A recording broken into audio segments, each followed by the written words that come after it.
Fonction publique, c'est pour vos enfants. S'il n'y a pas quelqu'un à la fonction publique qui place, donc, disons que vous avez jugé la fonction publique comme une affinité familiale.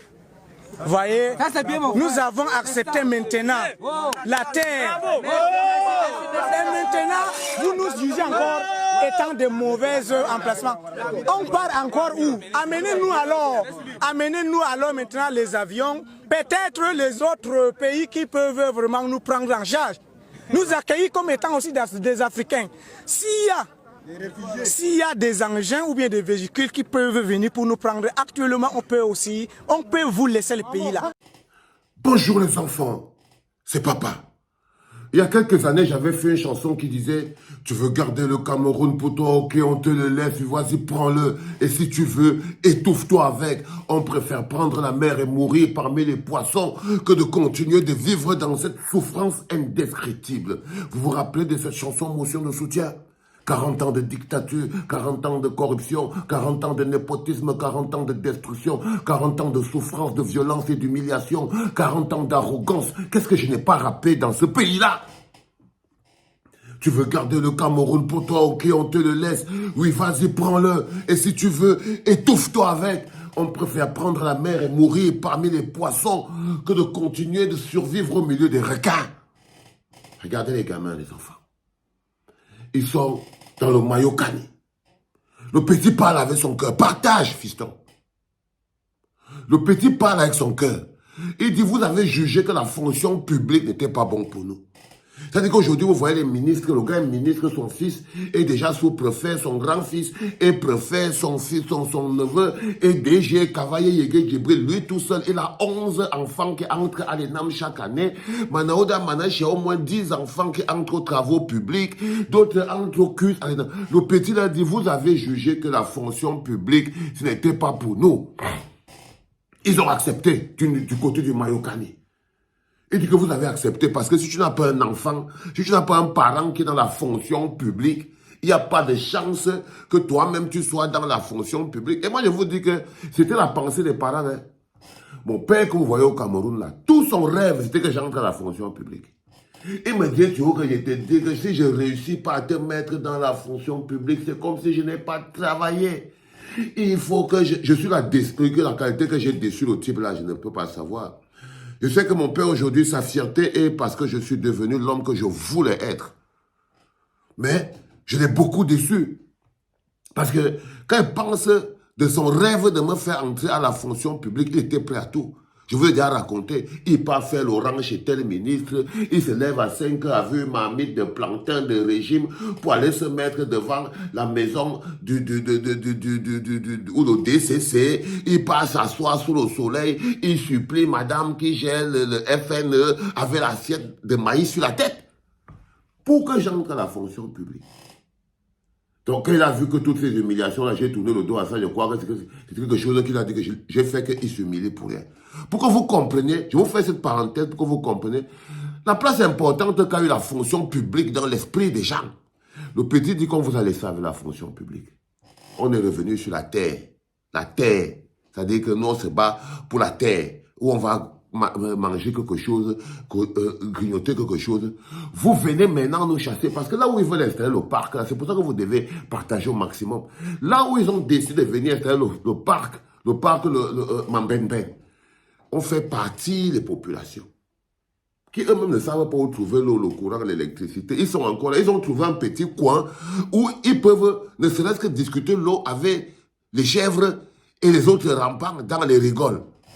Ils ont trouvé un petit endroit où ils peuvent partager l'eau avec leurs troupeaux, avec leurs troupeaux, leurs poulets, leurs poulaillers et tout et tout. Parce qu'ils n'ont rien d'autre. On les fait vivre comme des gens qui vivent d'une autre époque. Ils trouvent dans un petit coin exactement les choses que les Westerns avaient fait aux Indiens. Ils trouvent un petit coin pour se positionner.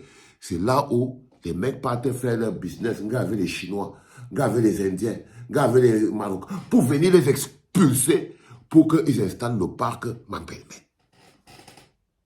Les petits n'ont pas l'eau, ils n'ont pas le courant, ils n'ont pas l'électricité, ils sont abandonnés à eux-mêmes. Ils n'ont même plus de place nulle part. Ils trouvent un petit endroit au milieu d'un étendue de sécheresse dans le nord. Ils se positionnent là.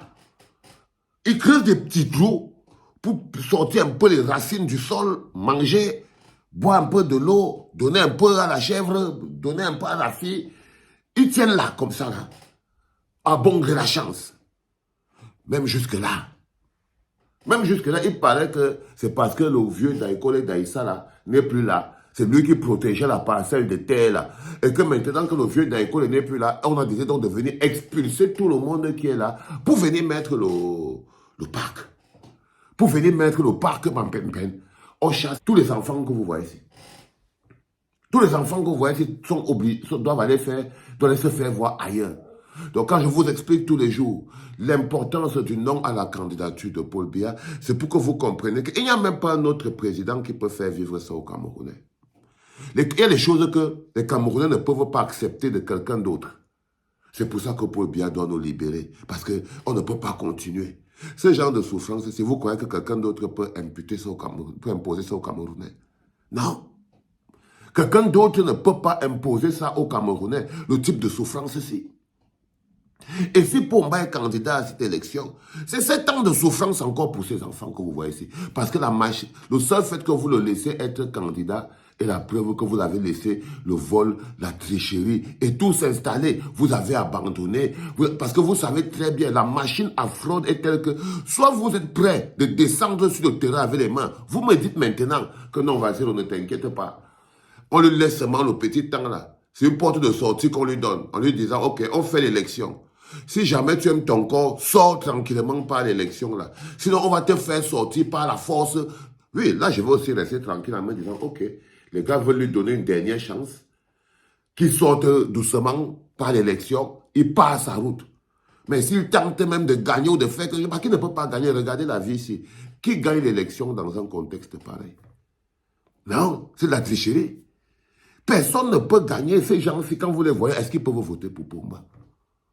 Et même s'ils votent pour Pomba, c'est qu'on les a fait le bâti. Ils ne peuvent pas voter pour Pomba. Donc, quel que soit le score que Pomba peut amener, si son score là-bas n'est pas 0, ça veut dire que c'est la tricherie. Si le score de Paul Biya à l'élection dans le Mayokani, à l'extrême nord, à Girigis, n'est pas 0, ça veut dire qu'il y a eu trafic. Les enfants ont dit, on vous a même laissé la fonction publique. On vous a laissé la fonction publique. Même la petite terre qu'on a prise ici à Girigis, pour vivre là, entre nous, en choquant sous le soleil, vous venez encore nous chasser. Le petit dit qu'amenez dans les hélicoptères, les camions, vous nous déportez. Vous partez nous laisser là où vous voulez qu'on pas rester parce que apparemment on n'a plus de place ici au pays. C'est ça qui est la vérité, les enfants. C'est le deuxième podcast de la journée en direct de la clinique, les enfants. C'était papa.